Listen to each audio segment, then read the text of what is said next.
The film begins with a man named Sam traveling on a train. His life isn't going well. He faces trouble at every turn. It turns out he's headed to a desolate, desert-like city where he's to start a new job. He's sitting alone on the train, eating lunch, and a woman sits across from him, accompanied by her child. Seeing her plight, Sam gives her his food. When he gets off at the station, the entire place is empty. However, the company had said a man named Rick would come to pick him up. Sam looks around. Then he sees a man in a room. Sam tries to talk to him, but the man ignores him. Sam asks him where the bathroom is. The man simply gestures. Sam gets angry, but he remains silent and goes to the bathroom. After finishing, a man's voice comes from outside. "Get out quickly, brother. Even water costs money here." In fact, it's Rick who's supposed to take Sam to the company. Sam says, "It's done, brother, I'm just leaving." They both get into the car and head for the company. On the way, Rick tells Sam he'll have to pay $300 for the travel. Sam is shocked. "Dude, the company said $200. Rick angrily says, "If you can pay $300, fine. Otherwise, get off." Sam thinks there's another way, so he agrees. After a while, the heat becomes unbearable. Sam tries to turn on the AC. Rick immediately angrily says, "Don't touch the AC or the engine will stall." Suddenly, the car's tire gets punctured. Rick doesn't do anything and tells Sam to go change it. Sam, compelled, starts changing it. Meanwhile, he sees a dog attacking another dog.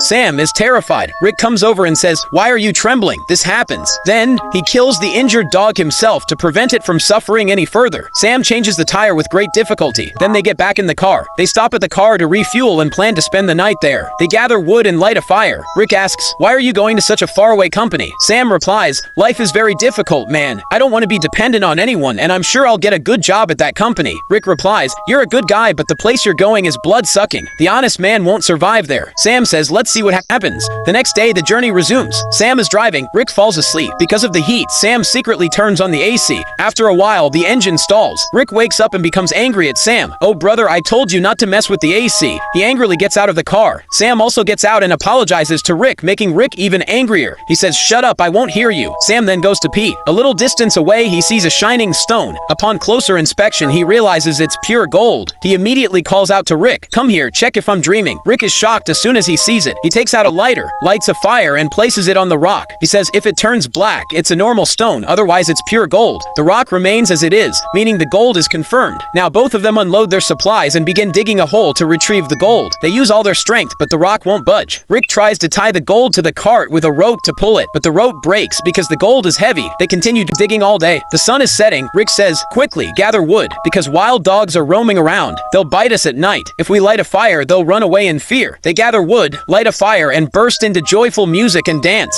Rick hugs Sam and says, "I'll get you a car with full AC." That night, they sit together and make a plan. Rick says, "This gold rock is huge. Even if we dig for months, we won't be able to extract it. So, one man will stay here near the rock, and the other will bring the excavator." Sam says, "Brother, you go and get it. I'll take care of the rock." Rick says, "No, brother. You go and sit near the rock. This is a desert. There are wild animals everywhere. You won't be able to bear it." Sam says, "It's okay. Don't worry about me. I'll survive. You're a thief anyway. You might run away with the gold. How can I trust you?" Rick says, "Okay, brother, I'm leaving. You take care of the gold." The next day, they distribute rations. Rick gives Sam a satellite phone so they can stay in touch. Rick says, "A friend of mine has a digging machine. I'll get that. Just pray the car doesn't break down on the way. It might take me 5 days to get back." Then he leaves. Sam covers the gold with dirt so that anyone passing by won't be able to see it. He also sets up a small tent near the rock and puts all his belongings inside. Before sunset, he gathers wood to light a fire. At night, he lights the fire and sits down. He eats a little of the food and puts the rest away. Suddenly, he wakes up. He hears the howling of stray dogs and realizes that being alone makes him easy prey. He panics and falls asleep with his knife in his hand. The next morning, he awakens to the scorching sun. He's extremely hot and exhausted. He hasn't had enough sleep and the sun's heat burns his skin. Just then, the satellite phone rings. Sam runs to the phone, but the call is disconnected. He sits in the tent, looking at the gold, thinking that the first thing he'll do after selling it is to buy a big house. Then Sam wanders around the nearby area. He sees a crashed plane in the distance. He immediately goes to the crashed plane and decides to stay there, but the gold rock is hidden from his sight. So, he picks up some pieces of the plane and sets up a tent near the rock. Sam rests for a while to conserve water and reduce fatigue. Suddenly, he hears noises from outside as if someone is stealing the gold rock. He goes out, but nothing happens. The rock remains the same. He sits down next to it. Then an idea strikes him. Why not chip a piece of gold from it? Sam picks up the stone and begins to break it, and he manages to break off a large large piece of gold, cleans it off the dirt, and keeps it. Just then Rick calls. Sam asks, "Hey brother, where are you? The sun has made me miserable." Rick replies, "My engine's broken. I'll be a little late." Sam says, "Hurry up, I'll die of thirst." Rick says, "It'll take me a few more days to get back," and hangs up. At night, Sam sits in front of the fire when dogs start howling from all sides. Sam, afraid they might all attack at once, clutches a burning stick in his hand to scare them away. He stays awake all night, fearing the dogs. Morning comes. He wants to sleep, but the sun has burned his skin. The pain prevents him from sleeping. He goes to drink water, but there's very little left. Just then, he sees a snake coming towards him. He tries to kill it so he can eat as his food is almost gone. However, while killing the snake, the water bottle falls, leaving only a little water left. Then he goes back to the plain area, hoping to find something to eat. Then he sees a person approaching in the distance. He immediately goes inside and hides in the plane, but the person comes near the plane and asks Sam to come out. Upon reaching closer, he realizes it's a girl who wants to talk to him, but Sam refuses to talk to her. The girl asks, "What are you doing sitting here, and why did you choose this place?" Sam says nothing, just remains silent. After a while, Sam tells the girl that she can stay on the plane and leaves.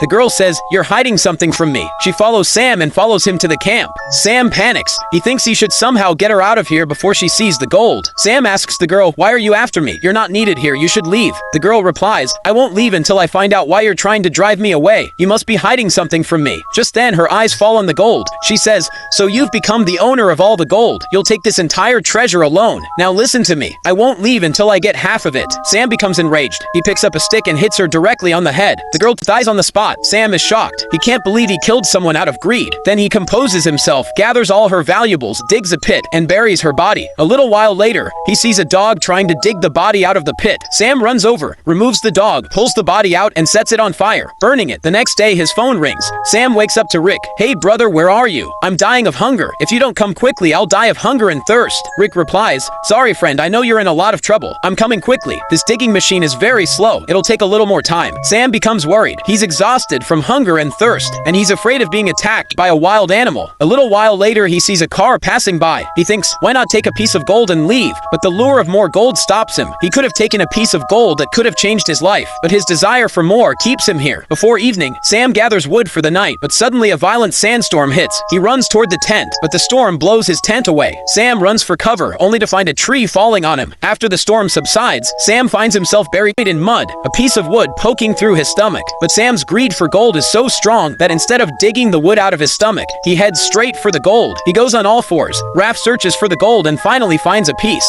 Sam jumps with joy. Then he takes a stick from his stomach, and the wound begins to bleed profusely. He takes a piece of cloth and bandages the wound, but the bleeding doesn't stop. Out of compulsion, he heats a piece of can and applies it to the wound. This causes Sam so much pain that he faints. After a while, he regains consciousness. He sees the same girl he killed everywhere. His mind is spinning. He doesn't know if it's real or just an illusion. Just then, the phone rings. Rick calls. Sam screams, "Man, that girl is everywhere." Rick says, "Which girl? Look, make sure no one finds out about the gold. If anyone finds out, kill her." But Sam's condition is so bad that he can't even stand on his own feet, let alone kill anyone. He's crawling on the ground, not even daring to respond. Suddenly, the same girl appears standing in front of him, but this time there are no wounds on her face. She gives Sam water and asks for help, but Sam, so blinded by his lust for gold, refuses to accept help. Sam, terrified, says, "I killed you. Stay away." She replies, "Just tell me, did my twin sister pass by?" Sam is convinced it's not a hallucination. It's the sister of the girl he killed. Sam replies, "No, I didn't see anything. Just get out of here." The girl leaves. Moments later, wild dogs begin to approach him and surround him. He immediately calls Rick. He asks Rick, "Where are you? Come quickly, or these dogs will kill me." He begins crying and pleads with Rick, "Please come quickly, I'm about to die." Rick says, "Stop, I'm just about to reach." Suddenly, the dogs attack. One by one, they start biting him. Here we see Rick sitting away from Sam, observing everything through binoculars. He had actually arrived there several days earlier with the machine, and was just waiting for Sam to die so that he could take all the gold alone. Rick then hides himself. He sees Sam being dragged away by wild dogs. Even then, Sam is still staring at the gold. The dogs then tear Sam to pieces and devour him. When Rick is certain that Sam is dead, he takes his cart and arrives to pick up the gold. But suddenly, an arrow strikes him directly in the chest, killing him. The shooter turns out to be none other than the girl's twin sister. If this movie breakdown held your attention, please subscribe to the channel and hit that bell icon. We publish new movie explanations every day. Let me know in the comments, what was the most shocking moment for you? Thanks for watching, and we'll catch you in the next one.